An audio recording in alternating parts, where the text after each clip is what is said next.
ಎಲ್ಲ ನನ್ನ ಸಜ್ಜನ ಬಂಧುಗಳಿಗೆ ನಮಸ್ಕಾರ. ಎಲ್ಲ ಹೇಗಿದ್ದೀರಿ? ನೀವೆಲ್ಲರೂ ಕೂಡ ಚೆನ್ನಾಗಿದ್ದೀರಿ ಅಂತ ನಾನು ಭಾವಿಸ್ತಾ. ಆ್ಯಂಡ್ ತುಂಬ ಖುಷಿಯಾಗುತ್ತೆ ಪ್ರತಿ ಬಾರಿಯೂ ವಿಡಿಯೋ ಮಾಡಿದಾಗಲೂ ನೀವು ತೋರಿಸುವಂಥ ಪ್ರೀತಿ, ನೀವು ತೋರಿಸುವಂಥ ಬೆಂಬಲ ಇದೆಯಲ್ಲ, ಬಹುಶಃ ಇದಕ್ಕೆ ಬೆಲೆ ಕಟ್ಟೋಕೆ ಆಗೋದಿಲ್ಲ ಅನಿಸುತ್ತೇನೋ. ಆಗೋದೇ ಇಲ್ಲ.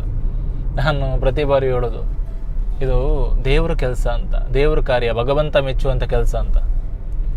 ಯಾಕಂದರೆ ಎಷ್ಟೋ ಬಾವು ತುಂಬಿದ ಪದಗಳಿಗೆ ಜೀವ ತುಂಬ್ತಾ ನೊಂದ ಮನೆ ಅಂಗಳದಿ ನಲಿವಿನ ಮಲ್ಲಿಗೆಯನ್ನು ಅರಳಿಸೋದಿದೆಯಲ್ಲ. ಆ್ಯಂಡ್ ಇದು ಅಷ್ಟು ಸುಲಭದ ಮಾತಲ್ಲ ಬಂಧುಗಳೇ. ನನಗೆ ಈಗಲೂ ಇದೆ.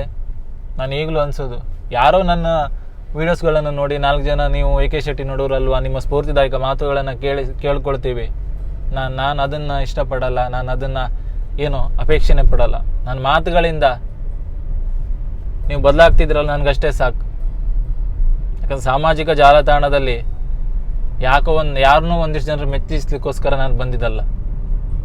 ನನ್ನ ಮಾತುಗಳಿಂದ ನಿಮಗೆ ನೆಮ್ಮದಿ ಸಿಕ್ಕರೆ ನನಗಷ್ಟೇ ಸಾಕು ಬಂಧುಗಳೇ.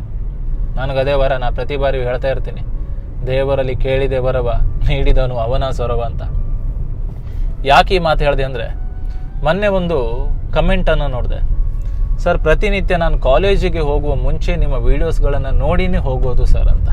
ಆ್ಯಂಡ್ ಇನ್ನೊಂದು ಕಮೆಂಟನ್ನು ನೋಡಿದೆ, ಸರ್, ಮನಸ್ಸಿಗೆ ನೆಮ್ಮದಿ ಇಲ್ಲದಿದ್ದಾಗ, ಮನಸ್ಸಿಗೆ ತುಂಬ ಬೇಜಾರಾದಾಗ, ಜೀವನನೇ ಮುಗೀತು ಅಂದಾಗ ನಿಮ್ಮ ವೀಡಿಯೋಸ್ಗಳನ್ನು ಕೇಳಿಕೊಂಡು ರಾತ್ರಿ ಮಲಗೋದಿದೆಯಲ್ಲ ಸರ್, ತಾಯಿಯ ಜೋಗುಳ ಹಾಡಿದಷ್ಟೇ ಖುಷಿಯಾಗೋದಂತ. ಆ್ಯಂಡ್ ನನಗಿಷ್ಟೇ ಸಾಕಲ್ವಾ? ನನಗೇನು ಬೇಕು? ಪ್ರೀತಿ ಕೊಟ್ಟಿದ್ದೀರಾ, ಪ್ರತಿ ಬಾರಿ ವೀಡಿಯೋಸ್ಗಳಿಗೆ ಕಮೆಂಟ್ ಹಾಕ್ತೀರಾ, ನಾನು ನಿಮ್ಗಳಿಗೇನು ಹೇಳಬಲ್ಲೆ? ಅಷ್ಟೇ, ಒಂದು ಧನ್ಯವಾದ ಹೇಳಬಲ್ಲೇನೋ ಅಷ್ಟೇ. ಇದಕ್ಕಿಂತ ಜಾಸ್ತಿ ಏನು ಹೇಳೋಕ್ಕೆ ಸಾಧ್ಯ ನನ್ನಿಂದ. ಆ್ಯಂಡ್ ಒಂದು ಬೇಜಾರಾಗೋದೇನಂದರೆ, ಪ್ರತಿ ಬಾರಿ ನಾನು ಯೋಚನೆ ಮಾಡ್ತಾ ಇರ್ತೀನಿ, ಆ ಭಗವಂತ ಯಾಕೆ ಒಳ್ಳೆಯವರಿಗೆ ಕೆಟ್ಟದ್ದು ಮಾಡ್ತಾನೆ ಅಂತ. ಇದಂತೂ ಸತ್ಯ ಬಂಧುಗಳೇ. ಪ್ರತಿ ಬಾರಿ ನೀವು ಯೋಚನೆ ಮಾಡ್ತೀರಿ, ಈ ಸಮಾಜದಲ್ಲಿ ಒಳ್ಳೆ ಕೆಲಸ ಮಾಡೋರು ಭಗವಂತ ಬೇಗ ಕರೆಸ್ಕೊಂಡು ಬಿಡ್ತಾನೆ. 4 ಜನರಿಗೆ ಸಹಾಯ ಮಾಡೋರನ್ನ ಭಗವಂತ ಬೇಗ ಕರೆಸ್ಕೊಂಡು ಬಿಡ್ತಾನೆ.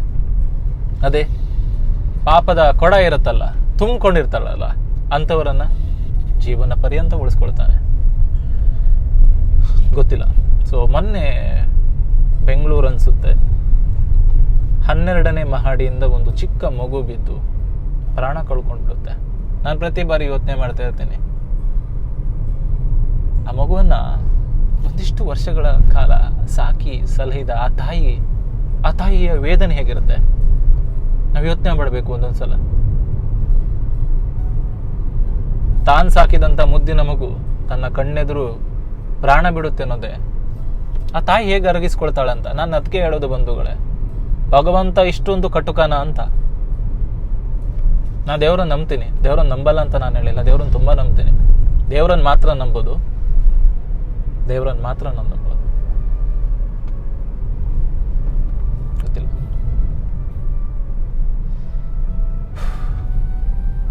ನಾನು ಹೇಳೋದಿಷ್ಟೇ. ಇದೆಲ್ಲ ತಿಳ್ಕೊಂಡ್ಮೇಲೆ ನನಗನ್ಸೋದು, ಈ ಬದುಕು ಕ್ಷಣಿಕ. ಇರುವಷ್ಟು ದಿನ ಖುಷಿಯಾಗಿರ್ಬೇಕು. ನಾಳೆ ಏನಾಗುತ್ತೋ ಯಾರು ಬಲ್ಲವರು.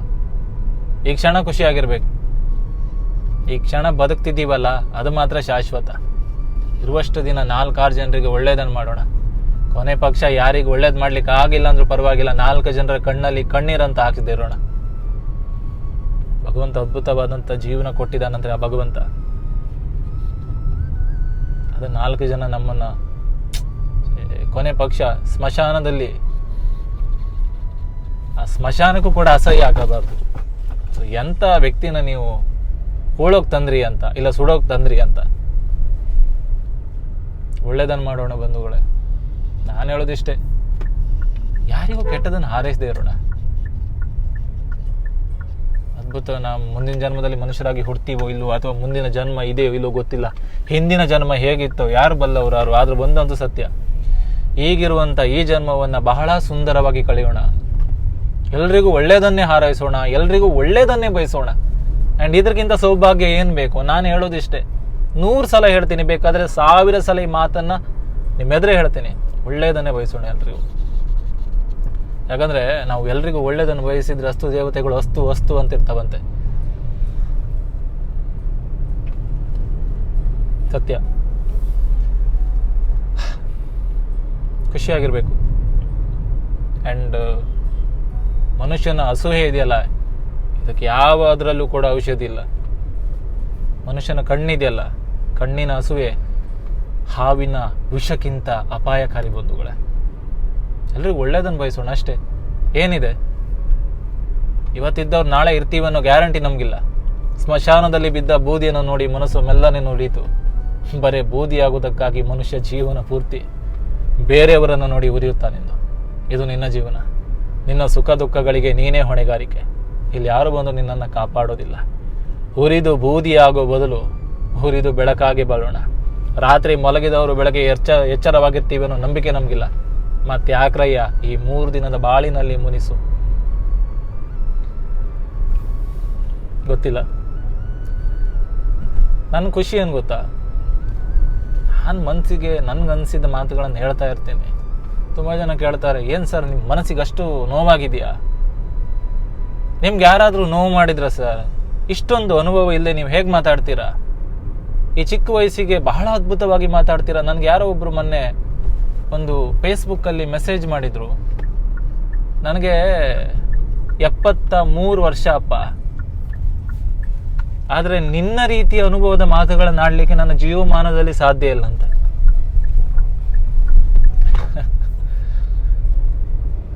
ಒಂದು ಖುಷಿ ನೋಡಿ, ನಾನು ವೀಡಿಯೋಸ್ಗಳನ್ನು ಚಿಕ್ಕವರಿಂದ ಹಿಡಿದು ದೊಡ್ಡವರು ಹಿರಿಯರು ನೋಡುವಂಥ ಕಂಟೆಂಟ್, ಅದು ಖುಷಿ ಇದೆ. ಇತ್ತೀಚಿನ ದಿನಗಳಲ್ಲಿ ನನಗೆ ವೀಡಿಯೋ ಮಾಡಲಿಕ್ಕೆ ಆಗಿಲ್ಲ, ನಿಜ. ತುಂಬ ಜನ ಕೇಳ್ಬೋದು, ಯಾಕೆ ಸರ್ ನೀವು ಇತ್ತೀಚೆಗೆ ವೀಡಿಯೋಸ್ಗಳನ್ನು ಮಾಡ್ತಿಲ್ಲ? 2023 ಅನಿಸುತ್ತೆ, 2023ರಿಂದ ನನ್ನ ಆರೋಗ್ಯ ಸ್ವಲ್ಪ ಹದಗೆಡ್ತಿದೆ. ಆ್ಯಂಡ್ ಇದನ್ನೆಲ್ಲೂ ಕೂಡ ನಾನು ಹೇಳ್ದವನ್ನೆಲ್ಲ ಹೇಳ್ತಾ ಇರ್ತೀನಿ. ಯಾಕಂದರೆ ರೀಸನ್ ಇಷ್ಟೇ, ಈ 2025 ಇದೆಯಲ್ಲ, ಈ 25 ಪ್ರಾರಂಭದಿಂದಲೂ ಕೂಡ ತಿಂಗಳಿಗೆ 1 ಸಲ ಅದು ನನಗೆ ಹುಷಾರಿಲ್ಲದೆ ಇರೋದಿಲ್ಲ. ಗೊತ್ತಿಲ್ಲ, ನಾನು ಅದೇ ಯೋಚನೆ ಮಾಡ್ತಾ ಇರ್ತೀನಿ. ನಾನು ಮಾಡೋ ಕಂಟೆಂಟು ಜನರಿಗೆ ಒಳ್ಳೆ ಮೆಸೇಜ್ ಕೊಡೋ ಥರ ಇದೆ, ಸೋಷಿಯಲ್ ಮೆಸೇಜ್ ಇದೆ, ನೊಂದಂಥ ಜೀವಗಳಿಗೆ ನೆಮ್ಮದಿ ಇದೆ. ನನಗೆ ಯಾಕಪ್ಪ ಈ ರೀತಿ ಆಗ್ತಿದೆ ನನ್ನ ಆರೋಗ್ಯ ಅಂತ ಯೋಚನೆ ಮಾಡ್ತೀನಿ.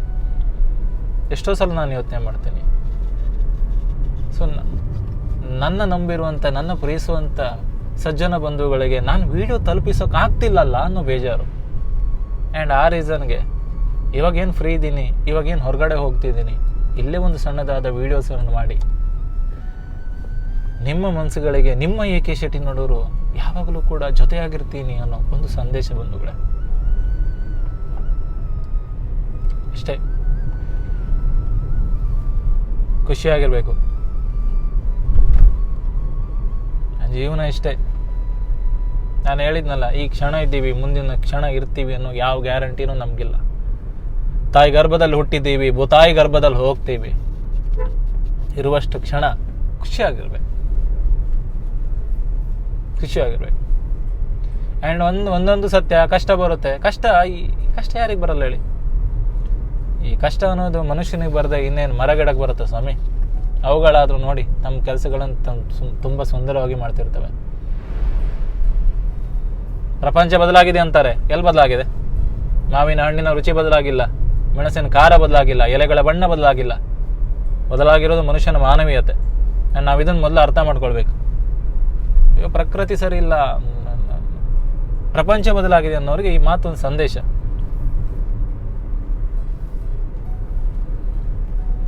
ಅತಿಯಾದರೆ ಅಮೃತನೂ ಕೂಡ ವಿಷ ತಾನೆ.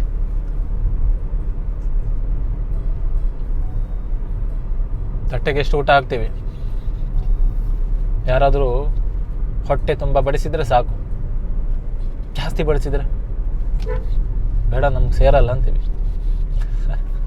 ಅದು ಕೇಳೋದು ಯಾವುದು ಕೂಡ ಎಷ್ಟಿರಬೇಕು ಅಷ್ಟರ ಮಟ್ಟಿಗೆ ಇರಬೇಕು. ಅದು ಒಳ್ಳೆತನ ಆದರೂ ಹೌದು,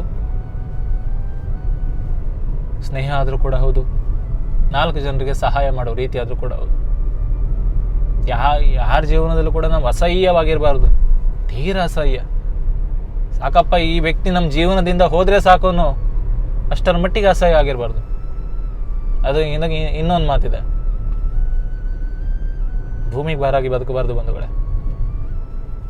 ತುಂಬ ಜನ ನಾನು ನೋಡ್ತೇನೆ, ಎಷ್ಟೋ ಜನ ಕೆಲಸನೇ ಮಾಡಲ್ಲ. ಅದ್ಭುತವಾದಂಥ ಕೆಲಸ ಅವಕಾಶಗಳು ಸಿಕ್ಕರೂ ಕೂಡ ಕೆಲಸ ಮಾಡಲ್ಲ, ತಿರ್ಗಾಡೋದು. ಇನ್ನೂ ಡೈರೆಕ್ಟಾಗಿ ಹೇಳಬೇಕಂದ್ರೆ ಸಿಕ್ಕಿದಂಥ ಪ್ಲೇಸ್ಗಳಲ್ಲಿ ಕೂತ್ಕೊಳ್ಳೋದು, ಎಣ್ಣೆ ಹೊಡೆಯೋದು.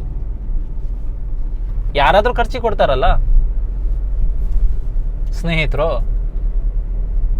ಅಪ್ಪ ಅಮ್ಮನೋ ಇಲ್ಲ ಅಣ್ಣನೋ ತಂಗಿನೋ ಕುಡಿಯೋ ಖರ್ಚಿ ಕೊಡ್ತಾರಲ್ಲ. ಎಷ್ಟು ದಿವಸ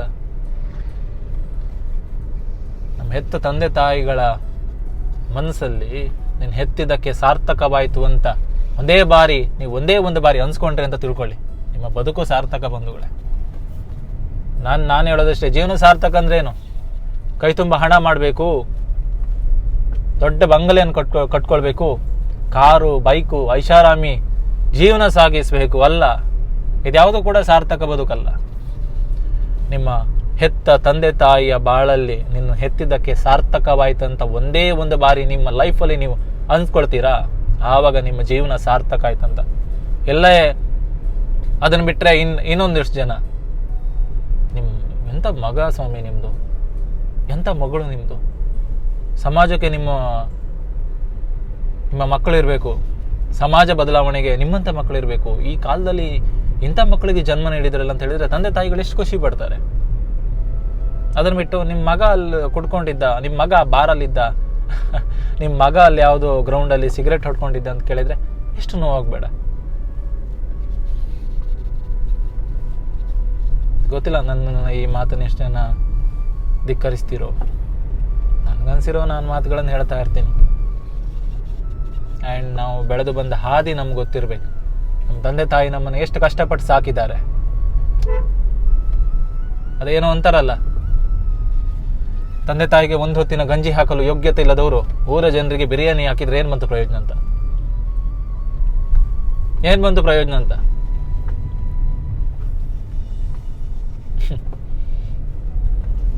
ಬದುಕು ಇಷ್ಟೇ ಬಂಧುಗಳೇ. ಹೆತ್ತ ತಂದೆ ತಾಯಿ ನಮ್ಮನ್ನ ಹೊತ್ತು ಸಾಕಿರ್ತಾರೆ. ಅಂಥ ತಂದೆ ತಾಯಿಯನ್ನ ನಾವು ಚಿಕ್ಕ ವಯಸ್ಸಿನಿಂದ ನಮ್ಮನ್ನ ಎಷ್ಟು ಸುಂದರವಾಗಿ ಸಾಕಿರ್ತಾರೆ. ಒಂದು ಜೀವನ ಕಟ್ಕೊಳ್ಳಿಕ್ಕೆ ನಮ್ಮ ಕೈ ತುಂಬ ಹಣ ಬಂದುಬಿಡುತ್ತಾನೆ. ಹೆತ್ತ ತಂದೆ ತಾಯಿಗಳು ಹೊರೆಯಾಗಿಬಿಡ್ತಾರೆ. ಯಾವುದೋ ಒಂದು ವೃದ್ಧಾಶ್ರಮಕ್ಕೆ ಹಾಕಿಬಿಡ್ತೀರಾ, ಅಲ್ಲಿ ಜೀವನಗೆ. ಮೊನ್ನೆನೂ ನಾನು ನೋಡಿದ್ದೆ, ತಂದೆ ತಾಯಿಯನ್ನು ವೃದ್ಧಾಶ್ರಮಕ್ಕೆ ಹಾಕಿದ್ರು ಅಂತ ತಂದೆ ತಾಯಿ ಆಶ್ರಮದಲ್ಲೇ ಸೂಸೈಡ್ ಮಾಡ್ಕೊಂಡ್ರು ಅಂತ, ಆತ್ಮಹತ್ಯೆ ಮಾಡ್ಕೊಂಡ್ರು. ಏನು ಸಿಕ್ತು ಗೊತ್ತಿಲ್ಲ. ಆ್ಯಂಡ್ ಒಂದೊಂದು ಖುಷಿ, ಈ ದೇಶದಲ್ಲಿ ಈ ಯಾರೆಲ್ಲ ಈ ವೃದ್ಧಾಶ್ರಮಗಳನ್ನು ಮಾಡ್ಕೊಂಡಿದ್ದಾರೆ, ಅನಾಥಾಶ್ರಮಗಳನ್ನು ಮಾಡ್ಕೊಂಡಿದ್ದಾರೆ, ಆ್ಯಂಡ್ ಅವರಿಗೊಂದು ದೊಡ್ಡ ಸಲ್ಯೂಟ್ ಬಂಧುಗಳೇ. ಯಾಕಂದ್ರೆ ನಿಮ್ಮ ಪಾಪಗಳನ್ನು ಅವ್ರು ತೊಳಿತಾ ಇದ್ದಾರಲ್ಲ. ನಿಮ್ಮ ಹೆತ್ತ ತಂದೆ ತಾಯಿಯನ್ನು ಸಾಕ್ಲಿಕ್ಕೆ ಯೋಗ್ಯತೆ ಇಲ್ಲ ತಾನೇ ನಿಮಗೆ. ಆದರೆ ಅವರುಗಳು ತಮ್ಮ ಹೆತ್ತ ತಂದೆ ತಾಯಿಯನ್ನು ಪ್ರೀತಿಯಿಂದ ಅವರನ್ನು ಸಾಕ್ತಿದ್ದಾರೆ.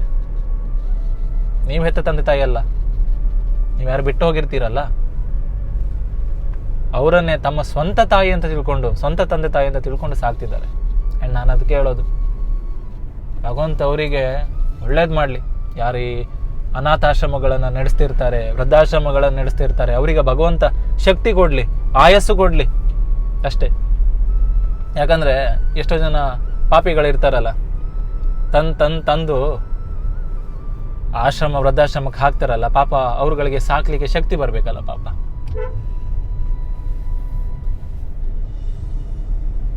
ತಂದೆ ಇಲ್ದವನು ಅನಾಥನಲ್ಲ, ತಾಯಿ ಇಲ್ದವನು ಅನಾಥನಲ್ಲ. ತಂದೆ ತಾಯಿ ಪ್ರೀತಿ ಗೊತ್ತಿಲ್ಲದವರು ನಿಜವಾದ ಅನಾಥರು ಬಂಧುಗಳೇ. ಅಷ್ಟೇ. ಎಲ್ರಿಗೂ ಕೂಡ ಒಳ್ಳೇದಾಗಲಿ. ತುಂಬ ದಿನಗಳಾದ ಬಳಿಕ ನಿಮ್ಮ ಜೊತೆ ಮಾತಾಡಿದ್ಕೂ ಖುಷಿ ಇದೆ ನನಗೆ ಹೆಮ್ಮೆ ಇದೆ, ನನಗೆ ಪ್ರೀತಿ ಇದೆ, ನನಗೆ ಗೌರವ ಇದೆ. ನಿಮ್ಮನ್ನು ನಾನು ಅಷ್ಟು ಇಷ್ಟಪಡ್ತೀನಿ. ಯಾಕೆ ಹೇಳಿ, ಎಷ್ಟು ನಿಮಿಷ ಆಯಿತು? 14-15 ನಿಮಿಷದವರೆಗೂ ನನ್ನ ಮಾತುಗಳನ್ನು ಕೂತ್ಕೊಂಡು ಕೇಳ್ತಾ ಇರ್ತೀರಲ್ಲ. ನಿಮ್ಮ ಪ್ರೀತಿಗೆ ನಾನು ಯಾವಾಗಲೂ ಆಭಾರಿ, ನಿಮ್ಮ ಪ್ರೀತಿಗೆ ನಾನು ಯಾವಾಗಲೂ ಚಿರಋಣಿ ಬಂಧುಗಳೇ. ಭಗವಂತ ಎಲ್ರಿಗೂ ಕೂಡ ಒಳ್ಳೇದು ಮಾಡಲಿ. ನಾನು ಹೇಳೋದು ಇಷ್ಟೇ, ಒಳ್ಳೇದು ಮಾಡಲಿ ಅಷ್ಟೇ. ಇದಕ್ಕಿಂತ ಜಾಸ್ತಿ ನನಗೆ ಹೇಳೋಕೆ ಬರಲ್ಲ. ಇಷ್ಟೇ, ಎಲ್ರಿಗೂ ಒಳ್ಳೇದು ಮಾಡಲಿ. ಭಗವಂತನ ಹತ್ರ ನಾವು ಎಲ್ರಿಗೂ ಒಳ್ಳೇದು ಮಾಡಲಿ ಅಂತ ಬೇಡ್ಕೊಂಡ್ರೆ ಅದ್ರಲ್ಲಿ ನಾವು ಕೂಡ ಇರ್ತೀವಿ ಅಲ್ವಾ?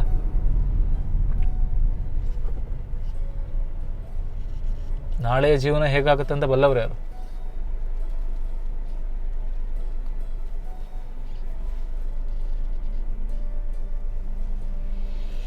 ಖುಷಿಯಾಗಿರ್ಬೇಕಷ್ಟೆ. ಈ ಕ್ಷಣವನ್ನು ಪ್ರೀತಿಸಿ, ಅನುಭವಿಸಿ. ಮತ್ತೆ ಸಿಗ್ತೇನೆ. ಸಾಧ್ಯವಾದಷ್ಟು ಈ ವಿಡಿಯೋವನ್ನು ಶೇರ್ ಮಾಡಿ. ಕ್ಷಮೆ ಇರಲಿ, 18 ದಿನಗಳ ಕಾಲ ವಿಡಿಯೋ ಮಾಡಲಿಕ್ಕೆ ಆಗಲಿಲ್ಲ. ಕಾರಣ ಎಷ್ಟೇ ಹೇಳಿದ್ದೀನಿ, ಸ್ವಲ್ಪ ಆರೋಗ್ಯ ಹದಗೆಟ್ಟಿ ತಾವೊಂದು ಕಾರಣದಿಂದ ಅಂತ ಹೇಳ್ತಾ ನಿಮ್ಮ ಜೊತೆ ಹೇಳ್ಕೊಳ್ದೆ ನಾ ಮತ್ತೆ ಯಾರ ಜೊತೆ ಹೇಳ್ಕೊಳ್ಳಿ. ಎಲ್ರಿಗೂ ಒಳ್ಳೇದು ಮಾಡಲಿ ಭಗವಂತ. ಖುಷಿಯಾಗಿರಿ. ಸಾಧ್ಯವಾದಷ್ಟು ಎಷ್ಟೋ ದಿನಗಳಾದ ಬಳಿಕ ನಾನು ವೀಡಿಯೋಸ್ಗಳನ್ನು ನೋಡ್ತಾ ಇದ್ದೀರಾ, ಕಮೆಂಟ್ ಬಾಕ್ಸ್ನಲ್ಲಿ ತಿಳಿಸಿ. ಯಾಕಂದರೆ ನಿಮ್ಮ ಪ್ರತಿಕ್ರಿಯೆ ನನಗೆ ಬಹಳ ಖುಷಿ ಆಗುತ್ತೆ. ನಾನು ನೋಡ್ತಾ ಇರ್ತೀನಿ. ಸ್ಪಂದಿಸಿಲ್ಲ ಅಂತ ಬೇಸರ ಮಾಡ್ಕೊಳ್ಬೇಡಿ, ನಿಮ್ಮ ಕಮೆಂಟ್ಗಳನ್ನ ನಾನು ನೋಡ್ತಾ ಇರ್ತೀನಿ. ಭಗವಂತ ಎಲ್ಲರಿಗೂ ಕೂಡ ಒಳ್ಳೇದು ಮಾಡಲಿ. ಖುಷಿಯಾಗಿರಿ. ಮತ್ತೆ ಸಿಗ್ತೇನೆ. ಧನ್ಯವಾದಗಳು.